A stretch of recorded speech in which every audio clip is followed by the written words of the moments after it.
is hard not to want to praise our next Congressman, Polis, who is a relatively new member of Congress, elected Colorado district in 2008. Unlike many members of Congress, he has a background which is so appropriate for us. He basically has founded a number of companies in our industry successfully, carried them through, sold some, moved on. He's just, Blue Mountain. I won't rattle them all off. But there are, I think, at least 10 or half a dozen companies that he's been involved with. So when we start talking technology, industry, business, and issues, I think one of our earlier speakers mentioned the percentage of folks on the Hill who were maybe savvy and knowledgeable in our industry. Well, that small percentage includes Congressman Polis. He is exceptional. Not only is he knowledgeable, but he showed fortitude, courage, and a willingness to suffer during the markup in Judiciary Committee. Those of us who watched that were amazed by the resilience and dedication to fight for what he had clearly come to understand and care about, the importance of not passing bad legislation that was being considered, the SOPA legislation. So he's a great champion of education, civil rights, internet freedom, the environment. Congressman, thank you very much for being with us. He represents the Silicon Valley of Colorado, Boulder.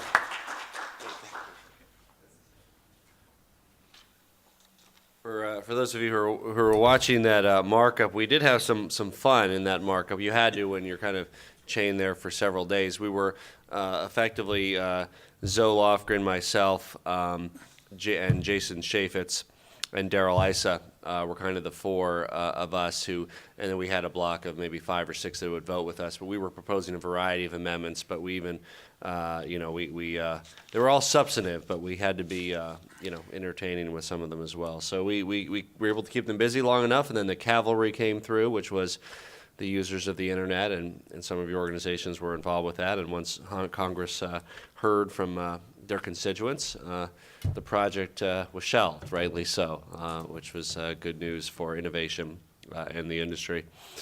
It's always great to address a group of innovators and job creators and people involved with a dynamic and growing industry in the country. I will look forward to your question and answers, certainly. I'll briefly cover a couple tech issues and then sort of my own issues that I work on, which are certainly related to tech as well. With regard to tax issues, obviously tax issues are very important to all businesses. There remains a possibility of some kind of deal in December. I don't see anything before that. There's a small window of opportunity for a comprehensive tax reform, which would include, of course, lowering the corporate rate, moving to a territorial system, probably with some type of window for repatriation. That would kind of be a grand deal. The odds are small, maybe 5 to 10%. But keep in mind that Congress is under the gun in December. There are enormous tax increases looming that neither Democrats nor Republicans want. The disagreement between Democrats and Republicans is relatively minor. It's on a small subset of those tax increases.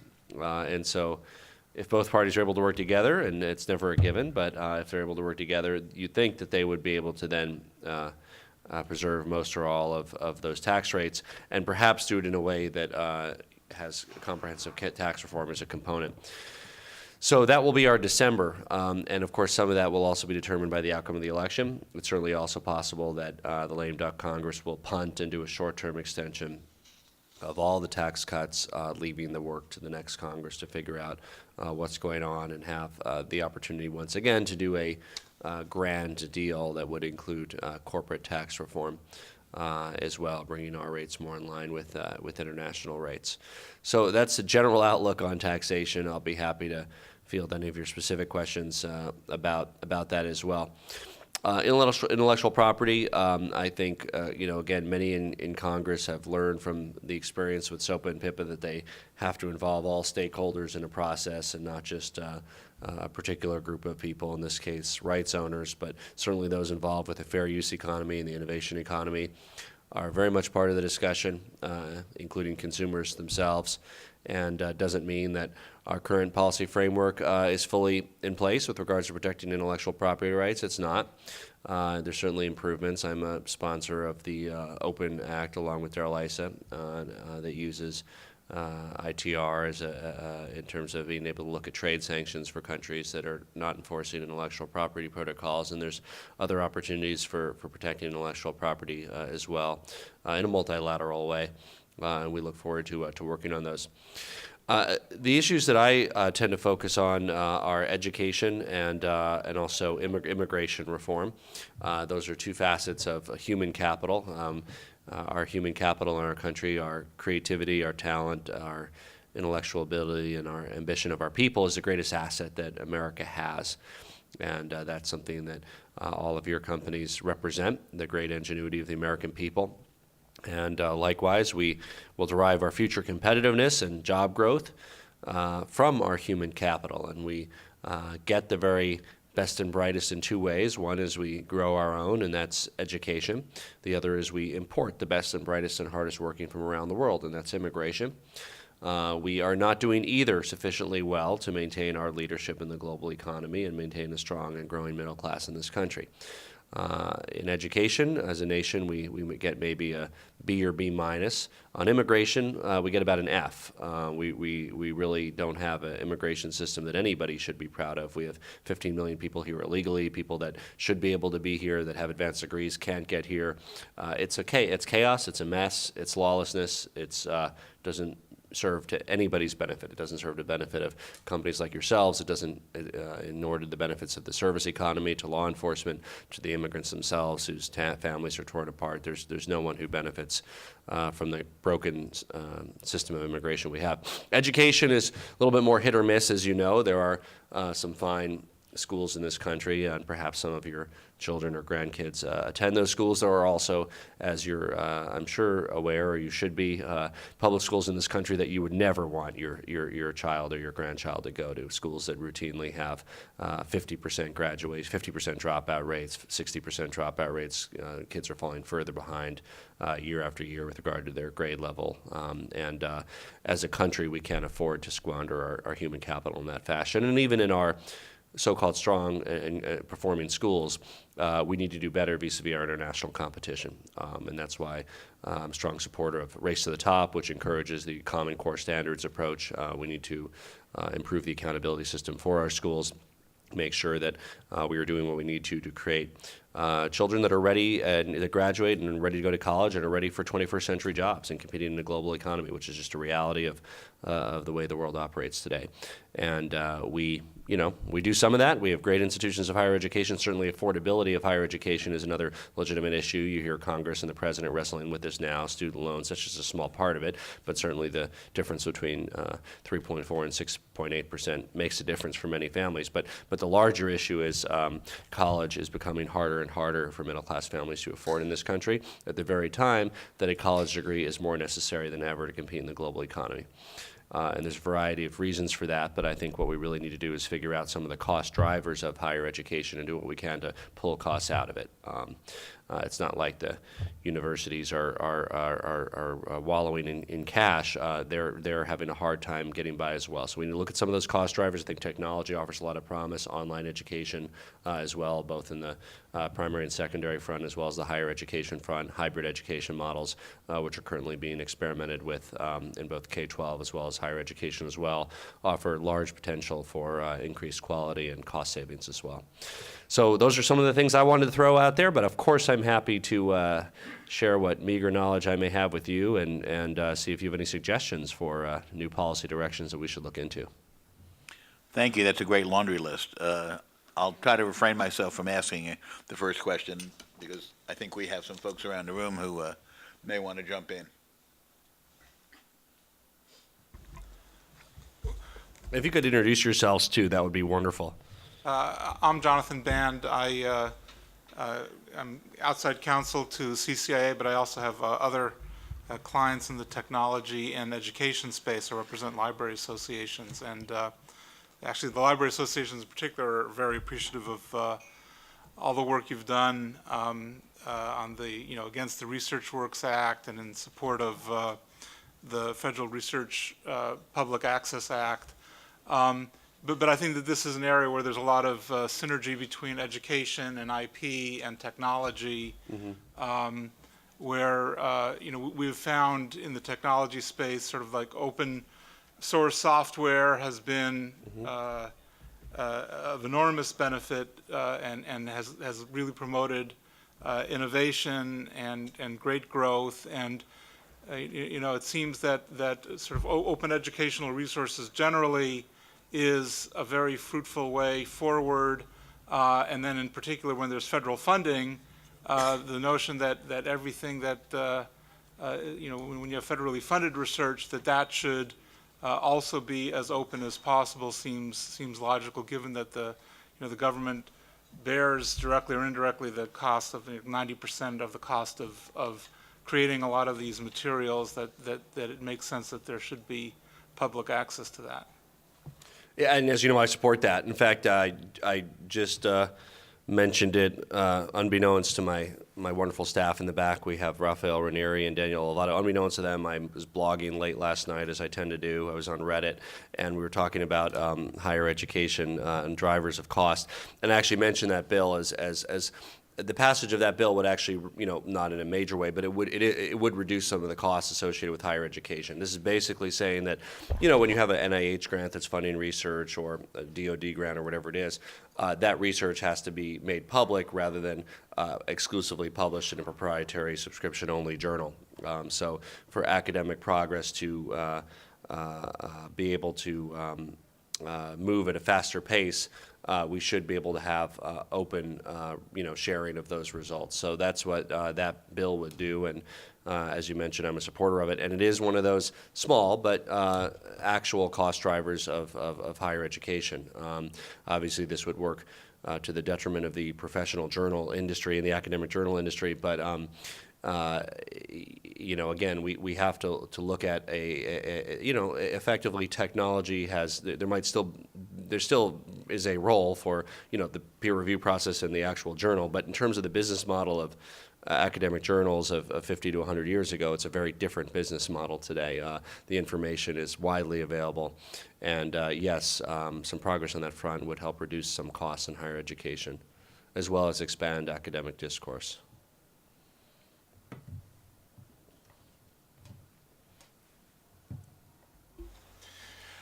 Thank you for joining us today. You spoke to high-skilled immigration reform, and that's been a big topic and a big area of concern for our industry. Representative Chaffetz this morning spent a lot of his time talking about that.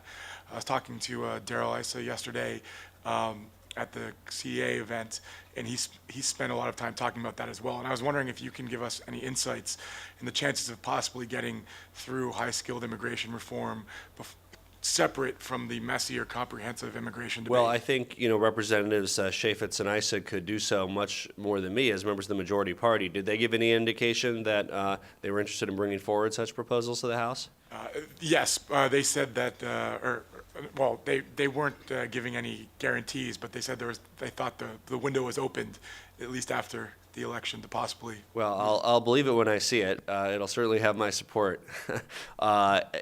We have not made any progress with the Republican majority, unfortunately, in advancing any high skills bills, and there's a variety of possibilities. It's not that some of them don't have some Republican support or some Republican co-sponsors. It's that for Republicans, it's a very divisive wedge issue in Republican leadership. Not to mention, in the Committee of Jurisdiction, Judiciary Committee is not very friendly towards these sorts of initiatives. But whether it's something like what we call the Staples Act, which would provide a green card for students who graduate with degrees from our four-year institutions, that would be wonderful. Whether it's raising the cap on H-1B. Look, if Daryl, Issa, and Jason can figure out a way to bring that to the floor, that's wonderful. They haven't yet. Not that the Democrats were able to do it either. So any party that brings that to the floor, I certainly look forward to supporting it. I'll be happy to follow up with Daryl and Jason and see what they're thinking. Yes. Good morning. I'm Stephanie Joyce from the Telecom Group in the Aaron Fox, Washington, D.C. office. I, too, am outside counsel to CCIA, but I also have other clients in the wireline and internet space. And there's a tension between national security, and I see that you're on the Crime and Terrorism Subcommittee. And so wondering if you could share with me the perspective that you see, the tension between privacy, national security, in terms of law enforcement extracting or demanding usage records from ISPs and telecom companies for purposes of national security or investigation without a warrant, and whether there's an ethic that you're seeing that's building or a groundswell of support for that kind of demand. Because my clients are betwixt and between in that fight, and I'm wondering what we can expect to come. Yeah, I think, as you may or may not know, this week, in fact, today and tomorrow, the House is looking at a more limited cybersecurity bill. Involves information sharing. It doesn't get to the some of the broader issues involved, but how we handle cybersecurity is a very important issue. I certainly fall in the camp that we have the same constitutional rights as Americans, regardless of what method is being used to commit a crime. Just like after the advent of telephone, you need a warrant for wiretapping, and I'm against the warrantless wiretappings in the Patriot Act, for instance. So too with the internet, you should need a direct, warrant and go through a process to have access to information that a provider, may have. I think this continues to again. Elude us as a country, but I think we have to strike the right balance. And this current bill, in my opinion, that the House is doing at least this week, doesn't really go far enough to protect individual information. It's opt-in, if you will, for companies, but it basically gives them immunity for sharing personal information with government agencies, not just any government agencies, actually. Are secret government agencies that are not normally charged with domestic law enforcement activities, namely NSA, fine agency, as the CIA, but there's a reason that they don't have domestic jurisdiction. We have appropriate agencies like the FBI, DHS, which do have domestic authority and are familiar with the balance and the Constitution and the protecting the rights of Americans. So it'd be more appropriate to have one of those be the lead agency in that regard.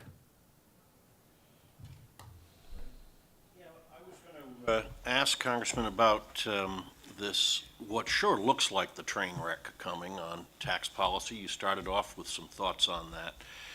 And while I understand you're not on Ways and Means, still, potentially back home with constituents, this is going to probably be the biggest issue, other than just the general economy, that could impact people because of the high risk for a big tax increase the 1st of January. And so many downstream parts of that, but unless it's being well hidden, there's no evidence of a train being stoked up to go somewhere on this. Does this end up being lame duck? Does it end up being post-January? Well, as you know, something has to happen by the end of December. Now, it could be a short-term extension for the new Congress. It could be a 30-day or 60-day extension. There is broad agreement, between the two parties on, let's say, 95% of it. I mean, just look at something like the inheritance tax. Neither party wants it to go to 55% and a $1 million threshold, which is what it goes to if we don't act. The Democrats may seek something along the lines of, $3 million and then, 35% above it, and Republicans may be seeking $5 million and 25% above it. So, I mean, there's that little delta, but neither party is at all supportive of it going to only $1 million and 55%. So, too, with regard to the income tax cuts. You will find that overwhelming support among the Democrats for renewing the tax cuts for people making under $250,000. Some Democrats say renew them for under $1 million, and I think that's kind of the full consensus position of the caucus. Again, we have to hope that our system works, and it's worked out. I mean, I've seen these things come down to the wire before in my short time here. So I think it will be, either a short-term extension or a partial renewal or a full renewal. But yeah, there'll be uncertainty created because I don't think it'll be done to the last minute. I mean, it could very well be, if I had to predict, it's going to be, Christmas Eve vote in either the Senate or the House. Or we might have to cancel our plans between Christmas and New Year as well. Yeah.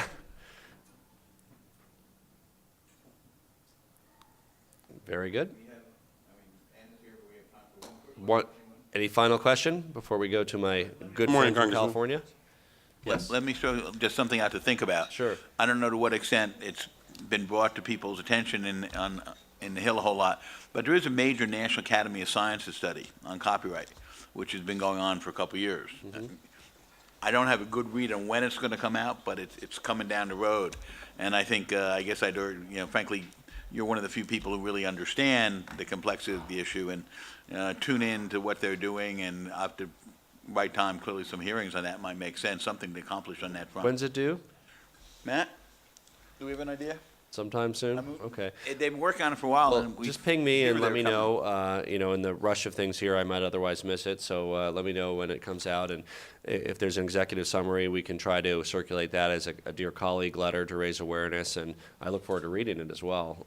We need this thoughtful approach to I mean, the problem with both copyright, patent law, is really we created them in an analog era. We created them in an era of printing presses and of mechanical inventions vis-a-vis patents. We are now in a digital era, a biological era even with regard to patents, and perhaps with regard to computing in the not-too-distant future.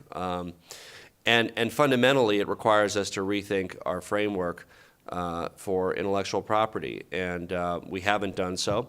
We can't fit it into the same box of the mousetrap patent with regard to digital and biological innovation, nor with regard to copyright and dissemination, where at the touch of a key, something can be in a billion available to billions of people. So I hope that we can rethink that, and hopefully this thoughtful paper will provide a framework for that. And nor should intellectual property law be a constantly changing target. But it's reasonable to say, once every century, you maybe take another look at it. And of course, we're still operating on the 1913 framework. So it's about a century hence. A lot of changes that our forebears who very capably struck an appropriate balance in 1913 never could have contemplated. And I think it's time to work on establishing an intellectual property framework that we can be proud of for the next century, or at least the next 50 years. And that continues to elude us. So I hope that and again, it's not something that we have to do tomorrow, but I think the country and innovation and rights holders and everybody, innovators, would all benefit from striking the appropriate balance for the digital and biological era. And if that occurs, I'll look forward to being part of those discussions.